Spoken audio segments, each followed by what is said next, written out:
പ്രിയപ്പെട്ടവരെ നമസ്കാരം. വളരെ പ്രാധാന്യം നിറഞ്ഞൊരു വിഷയം നിങ്ങളിലേക്ക് എത്തിക്കാനാണ് ഇങ്ങനെ ഒരു വീഡിയോ ചെയ്യുന്നത്. നമുക്ക് എല്ലാവർക്കും അറിയാം, അടുത്ത 2-3 മാസക്കാലം പുതിയ അഡ്മിഷന്റെ കാലഘട്ടമാണ്. വിദ്യാർത്ഥികളെ പോലെ തന്നെ രക്ഷിതാക്കൾക്കും ഒരുപാട് സംശയങ്ങളുള്ള മാസങ്ങളാണ് ഇനി വരാനിരിക്കുന്നത്.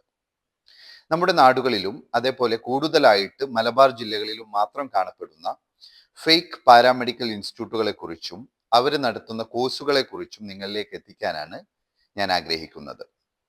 സാധാരണയായിട്ട് ഡിഗ്രി കോഴ്സുകൾ കുഹാസ് യൂണിവേഴ്സിറ്റിയുടെ കീഴിലും അതേപോലെ ഡിപ്ലോമ കോഴ്സുകൾ DMEയുടെ കീഴിലുമാണ് നടന്നു വരാറുള്ളത്. പക്ഷെ ഇത്തരം സ്ഥാപനങ്ങൾ പാരാമെഡിക്കൽ കോഴ്സുകളുടെ കൂടെ അസിസ്റ്റന്റ് എന്നുള്ള നാമം ചേർത്ത്, ഉദാഹരണമായിട്ട് ഫാർമസി അസിസ്റ്റന്റ്, നഴ്സിംഗ് അസിസ്റ്റന്റ് എന്നുള്ള രീതിയിൽ 2 വർഷത്തെ പ്രോഗ്രാം കഴിഞ്ഞ വർഷങ്ങളിലായി നടത്തി വരാറുണ്ട്.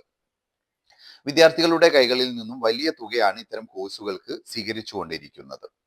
വളരെ വൈകിയാണ് വിദ്യാർത്ഥികളും രക്ഷിതാക്കളും ഞങ്ങൾ ചതിക്കപ്പെട്ടു എന്ന് മനസ്സിലാക്കുന്നത്. എന്താണ് ഇത്തരം സ്ഥാപനങ്ങളിൽ പഠിച്ചാലുള്ള ഒരു ഔട്ട്കം? ഒരു പക്ഷേ നമുക്ക് പ്രൈവറ്റ് മേഖലയിൽ താൽക്കാലികമായി ജോലി ലഭിച്ചേക്കാം. മറിച്ച് ഗവൺമെന്റിന് കീഴിൽ ഒരു PSC പരീക്ഷയോ മറ്റു മത്സര പരീക്ഷകളോ അതല്ലെങ്കിൽ വിദേശ രാജ്യങ്ങളിൽ ജോലി ചെയ്യാൻ ആവശ്യമായ ലൈസൻസിംഗ് പരീക്ഷകളോ ഇത്തരം ക്വാളിഫിക്കേഷൻ കൊണ്ട് നമുക്ക് എഴുതാൻ സാധിക്കില്ല. ഏറ്റവും സങ്കടകരമായ കാര്യം, ഇത്തരം സ്ഥാപനങ്ങളിൽ ജോലി ചെയ്യുന്നത് ഡിപ്ലോമയും ഡിഗ്രിയും കഴിഞ്ഞവരാണ് എന്നുള്ളതാണ്. പ്രിയപ്പെട്ടവരെ, try to find a new job which follows our ethics. അതേപോലെ ഇത്തരം സ്ഥാപനങ്ങളിൽ ഏറ്റവും കൂടുതൽ കാണുന്നത് പെൺകുട്ടികളെയാണ്.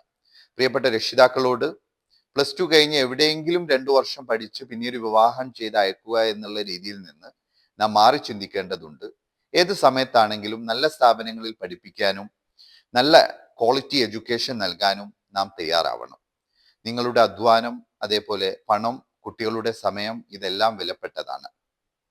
വർത്തമാന കാലഘട്ടത്തിൽ ഇത്തരം സ്ഥാപനങ്ങൾ നമ്മുടെ നാടുകളിൽ വർദ്ധിച്ചു വരികയാണ്.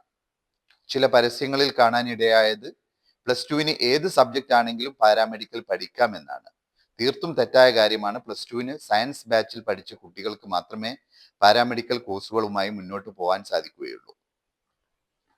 Finally, to all my brothers and sisters, there are many fraudulent institutions are working in Kerala.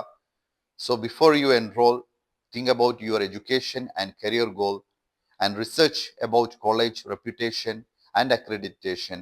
Finally, seek someone advice who has done that particular course.